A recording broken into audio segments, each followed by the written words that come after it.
I didn't think this show would hit me the way it did. I found an old copy of Takeshi's Castle, the British version, the one with Craig Charles making up half the narration and laughing harder than the contestants falling into the water. I thought it would be a fun nostalgia trip, something to laugh at, something to throw on in the background, but I wasn't ready for what I felt.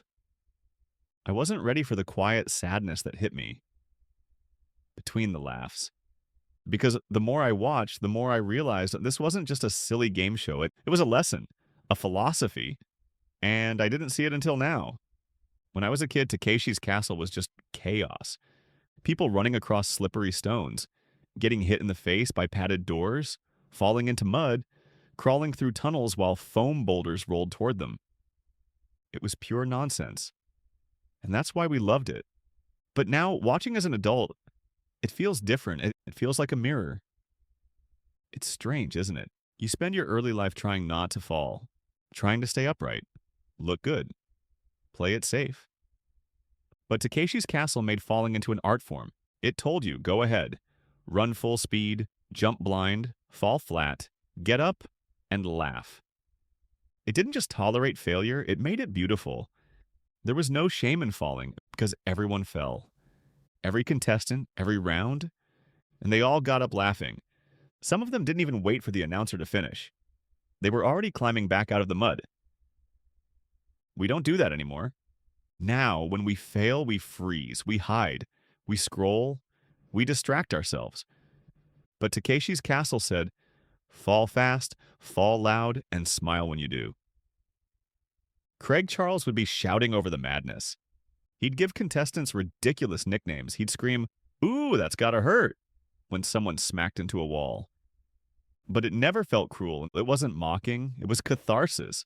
He was laughing with them, and we were too, because it reminded us that we all fall like that, just not on camera. Some of the obstacles were impossible. The stepping stones, they'd wobble even before you jumped. The bridge with the cannonballs, no one stood a chance. It didn't matter how athletic you were, how careful, how confident. Eventually, the game found a way to knock you off. And that's life, isn't it? You do everything right and still end up in the water. And yet, no one quit. Even when they failed, they tried again, or they cheered for the next person, or they just laughed and walked off screen.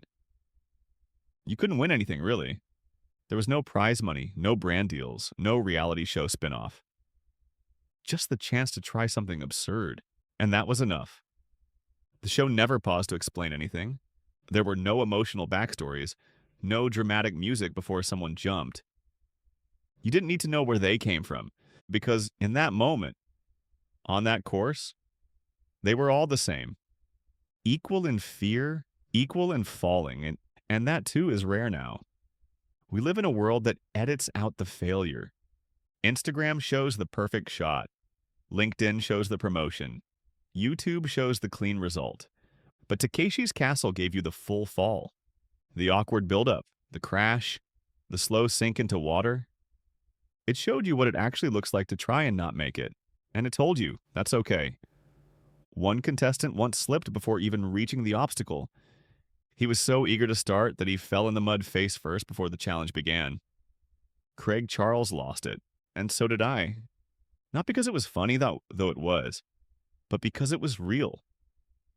So many of us trip before we even begin, before the interview, before the application, before the first sentence. We stumble in private and then pretend we're fine in public. But this guy, he just got up, laughed, and kept running. There was another contestant who made it all the way to the final challenge. He had been flawless all day, dodged everything, balanced perfectly. He reached the last part and fell on the very last step. No prize, no title. But when they pulled him out of the water, he had the biggest grin on his face. That smile stuck with me because it reminded me, even when you lose, if you went all in, you don't feel regret. You feel alive. Today's shows don't feel like that. Now it's all polish and pace, perfect edits, quick cuts, endless content loops. We don't spend time with things anymore. We consume and move on. But Takeshi's Castle was slower, dumber, messier, and that's why it meant more. It let you live in the moment. It let you fall with a contestant, laugh with them, cheer them on. It didn't try to sell you anything. It didn't try to keep your attention. It just gave you a field, some foam, a bunch of brave idiots, and let the story write itself. We used to find joy in nonsense. Like, we didn't need a plot, a message, a twist. Just real people trying something ridiculous. It was pure. It was stupid. And it was honest. Sometimes I wonder what would happen if we aired it today. Would it get canceled for being too silly? Would people skip it because it doesn't have a dark storyline? Or would we quietly, secretly, I'd love it again? Because deep down, we miss this. We miss effort without reward. We miss laughing at ourselves. We miss the freedom of not needing everything to make sense. I don't know if there's a perfect metaphor for life, but Takeshi's Castle comes close. It tells you, you will fall, you will get wet, you will look ridiculous. But if you're laughing, you're still winning. The people who made this show weren't trying to be deep. They were just creating mayhem. But sometimes the most honest things aren't designed. They just happen. And when they do, they leave a mark. There was a scene where a contestant was being chased by guards through a maze. He got tackled at the last second, covered in foam, and Craig said, "Well, that's showbiz." I didn't understand it back then, but now I do. Because sometimes you try your best and still get tackled in the end. And the only thing you can say is, well, that's life.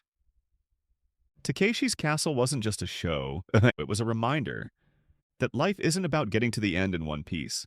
It's about enjoying the fall, the splash, the struggle. It's about showing up even when you know you'll lose.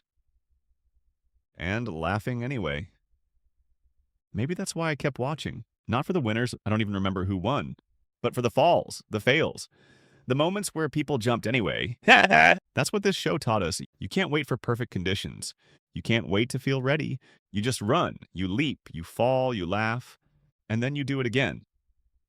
Life won't hand you a trophy, but it will give you the chance to be part of something ridiculous, something joyful, something you'll remember. That's enough. Takeshi's Castle didn't give us answers, it gave us permission.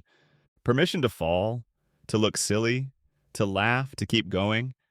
And in a world obsessed with winning, maybe that's what we need the most.